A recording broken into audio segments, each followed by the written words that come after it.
نحمدہ و نصلی علی رسولہ الکریم اما بعد فاعوذ باللہ من الشیطان الرجیم بسم اللہ الرحمن الرحیم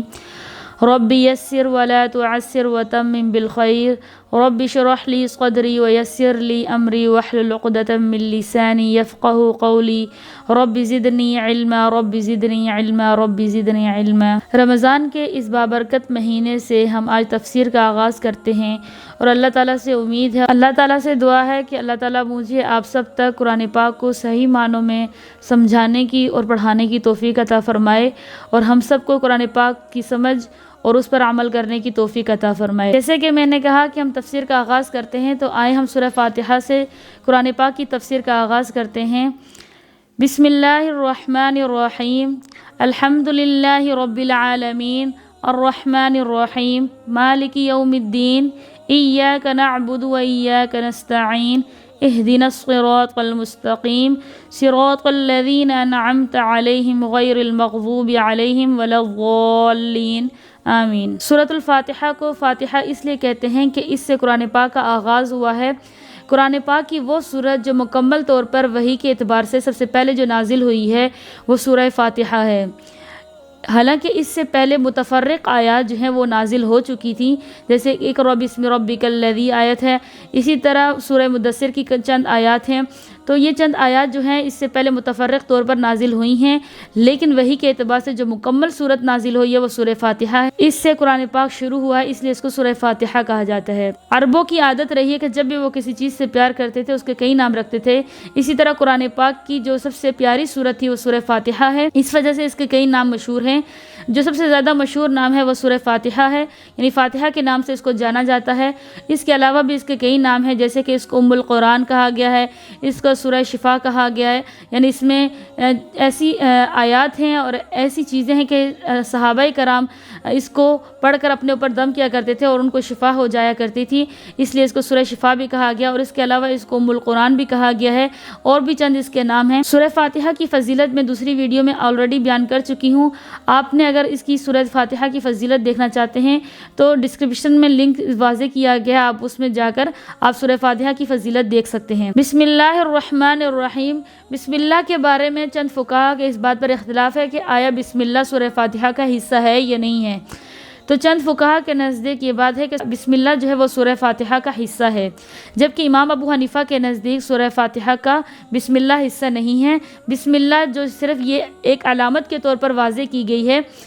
صرف اس وجہ سے جو ہے نا اس کے شروع میں لکھی گئی ہے، اور جتنی بھی صورتوں کے شروع میں بسم اللہ لکھی گئی ہے وہ نہ تو ان کا حصہ ہے، وہ صرف ایک نشانی کے طور پر، علامت کے طور پر لکھی جاتی ہے کہ پتہ چلے کہ یہ نئی سورت شروع ہو رہی ہے۔ صرف ایک جگہ پر بسم اللہ جو ہے وہ سورت کا حصہ بنائی گئی ہے، جہاں پر حضرت سلیمان علیہ السلام کے خط کی بات کی گئی تھی، وہاں پر بسم اللہ کو سورت کا حصہ قرار دیا۔ باقی قرآن پاک میں جتنی جگہ بھی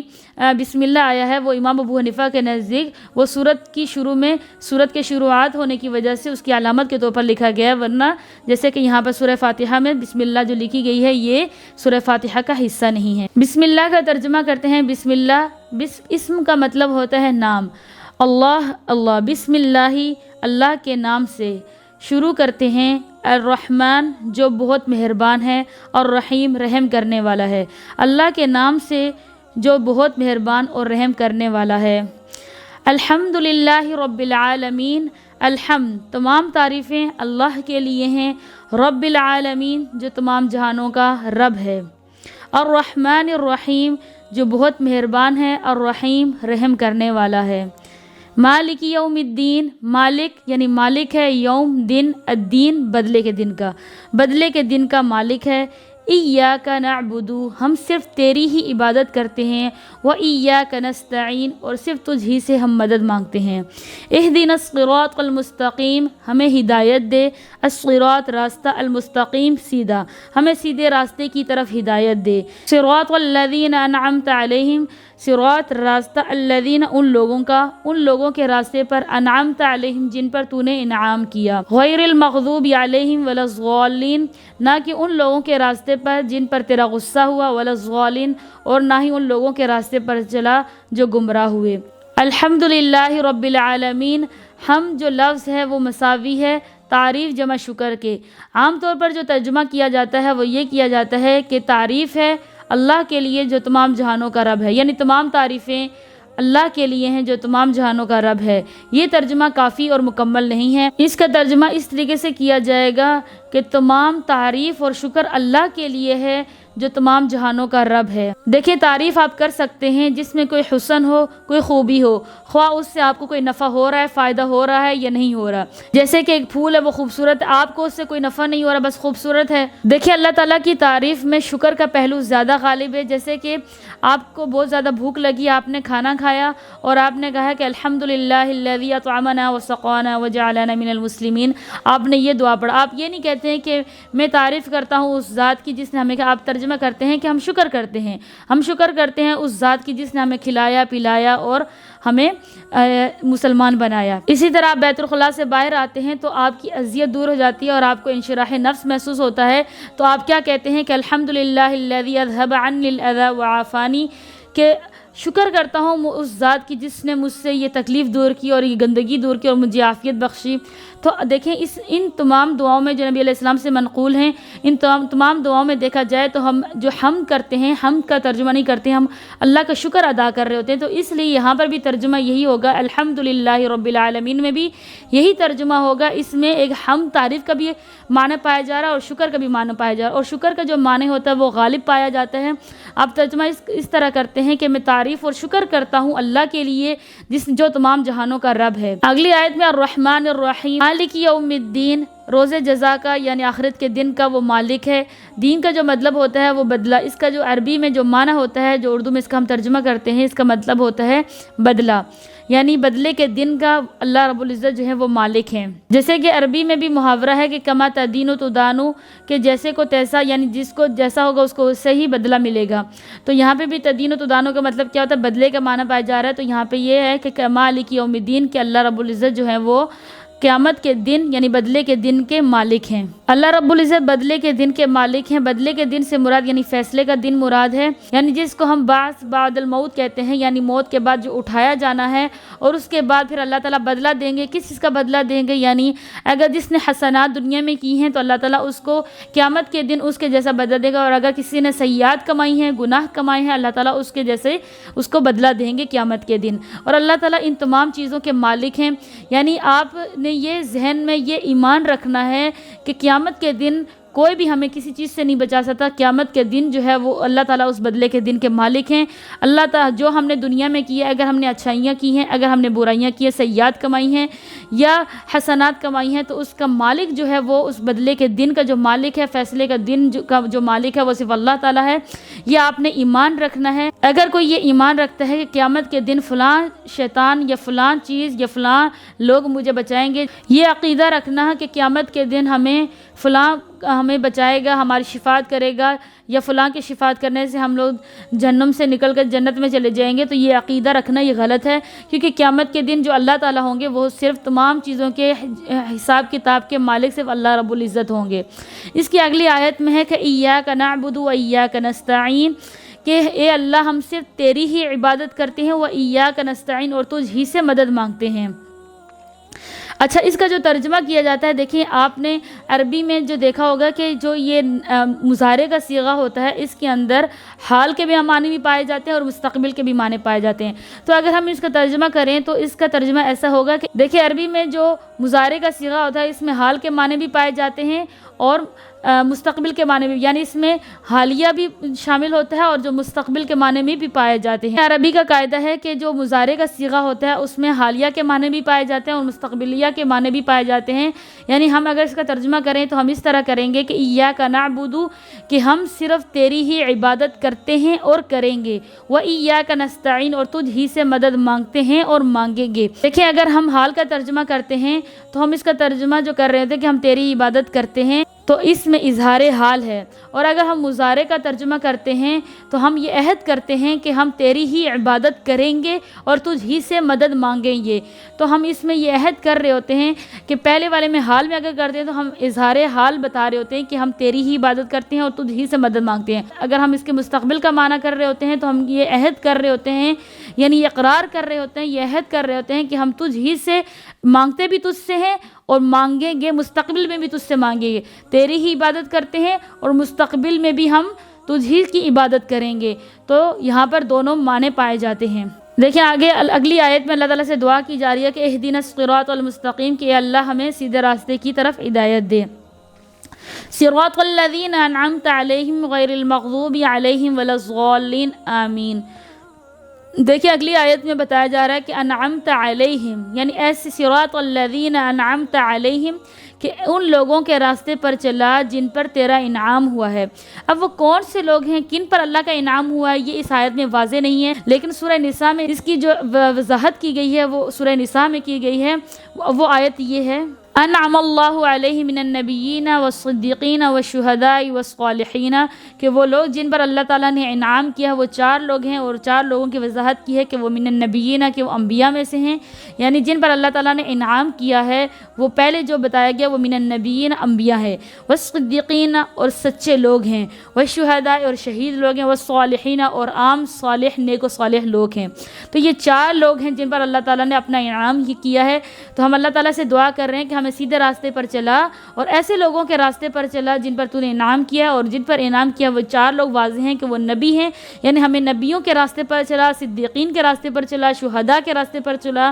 صالحین یعنی عام نیک و صالح لوگوں کے راستے پر چلا۔ تو یہ 4 لوگ ہیں جن کا اللہ تعالیٰ نے سورہ نساء میں وضاحت کے ساتھ یہ بیان کر دیا کہ یہ وہ لوگ ہیں جن پر اللہ نے اپنا انعام کیا ہے۔ پیچھے ہم لوگوں نے پڑھا انعمت علیہم، یعنی جن پر تو نے انعام کیا ان لوگوں کے راستے پر چلا، غیر المغضوبی، نہ کہ ان لوگوں کے راستے پر جن پر تیرا غصہ ہوا ہے، اور نہ ہی گمراہ لوگوں کے راستے پر چلا۔ اب وہ کون لوگ ہیں جن پر اللہ تعالیٰ کا غضب ہوا ہے، اور وہ کون لوگ ہیں جو گمراہ ہوئے ہیں؟ دیکھیں اس کے بارے میں آتا ہے کہ جن پر اللہ کا غصہ ہوا ہے وہ یہ لوگ ہیں، ہدایت واضح ہونے کے باوجود انہوں نے ہدایت کو ترک کر دی، ان لوگوں کو کہا گیا ہے کہ یہ مغضوب علیہم ہیں۔ جنہیں ہدایت مل گئی اور ہدایت کو پہچان لیا ہو، لیکن اپنی شرارت نفس کی بنا پر، اپنے تکبر کی وجہ سے، حسد کی وجہ سے، تعصب کی وجہ سے انہوں نے حق کو رد کر دیا ہو اور ہدایت کو چھوڑ دیا ہو، ان کے بارے میں اللہ تعالیٰ کہتے ہیں کہ یہ لوگ کون ہیں جن پر اللہ تعالیٰ کا غصہ ہوا ہے۔ ان کی جو مثال بتائی گئی ہے یہ یہود کی مثال بتائی گئی ہے، کہ یعنی ان کی مثال سب سے بڑی جو ہے وہ یہود ہیں، کہ اللہ تعالیٰ نے انہیں ہدایت دی، اللہ تعالیٰ نے انہیں کتاب دی، یعنی تورات جیسی کتاب عطا فرمائی، ان کو اللہ ان کی طرف کہیں سینکڑوں نبی ان کی طرف آئے اور ہر چیز ان کو ملی، لیکن انہوں نے اپنی شرارت نفس کی وجہ سے تورات سے تو منہ موڑا ہی، لیکن جو ہدایت محمدیہ ہے، ہدایت قرآن سے، اس سے بھی انہوں نے منہ موڑا۔ تو یہ وہ لوگ ہیں کہ جن کو حق سمجھنے کے باوجود، ہدایت ملنے کے باوجود یہ حق کو ترک کر کے ہدایت کو چھوڑ کر منہ پھیر کر چلے گئے۔ تو یہ وہ لوگ ہیں جن پر اللہ تعالیٰ کا غصہ ہوا ہے۔ اب گمراہ کون لوگ ہیں؟ دیکھیں گمراہ کے 2 معنی آتے ہیں، ایک تو یعنی گمراہ جو بالکل گمراہ ہے، اور دوسرا جو حق کی تلاش میں نکلا ہو اور وہ بھٹک گیا ہو، یعنی تلاش حق میں بھٹکنے والے شخص کو بھی کیا کہیں گے؟ ضال کہا جائے گا،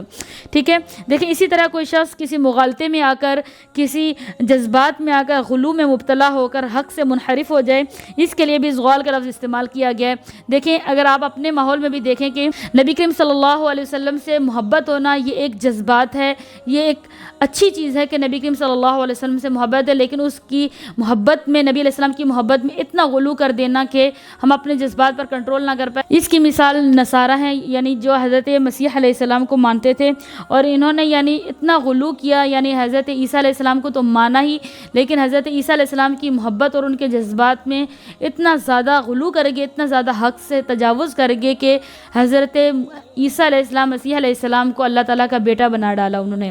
تو دیکھیں یعنی جو لوگ غلو میں آ کر اگر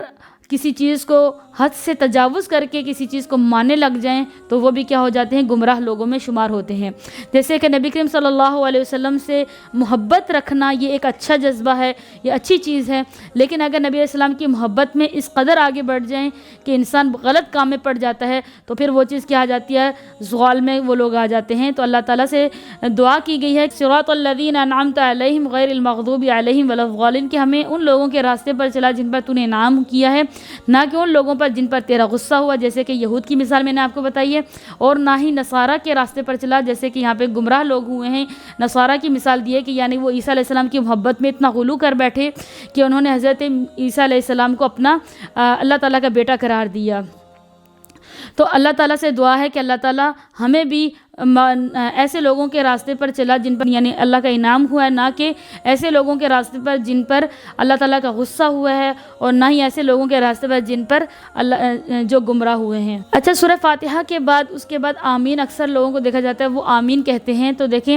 یہ آمین جو لفظ ہے یہ کہتے ہیں کہ یہ عبرانی زبان کا یہ لفظ ہے، اور عبرانی جو ہے وہ آپ یہ سمجھیں کہ عربی کی بہن ہے، ایک قسم کی عربی کی بہن ہے، یعنی عربی سے بہت اس کا ملتا جلتا جو ہے نا رشتہ ہے، یعنی آپ سمجھیں کہ عربی اور عبرانی تقریباً ملتی جلتی ایک زبان ہے۔ تو آمین جو لفظ ہے یہ عبرانی زبان کا لفظ ہے، اور اس کو آپ یہ بھی سمجھیں کہ یعنی یہ ایک قسم کا عربی کا زبان کا ہی لفظ ہے، ٹھیک ہے۔ تو کیا سورت کے آخر میں آمین کہا جائے گا؟ تو دیکھیں سورت کے آخر میں آمین کہنا مسنون ہے، اور اس کو کہیں، اور اچھی چیز ہے کہ اس کو سورت کے آخر میں آپ آمین کہیں۔ دیکھیں ہماری سورہ فاتحہ کی تفسیر مکمل ہو چکی ہے۔ اب ایک چیز آپ کو بتا دیتے ہیں کہ دیکھیں سورہ فاتحہ کی جو آیات ہیں وہ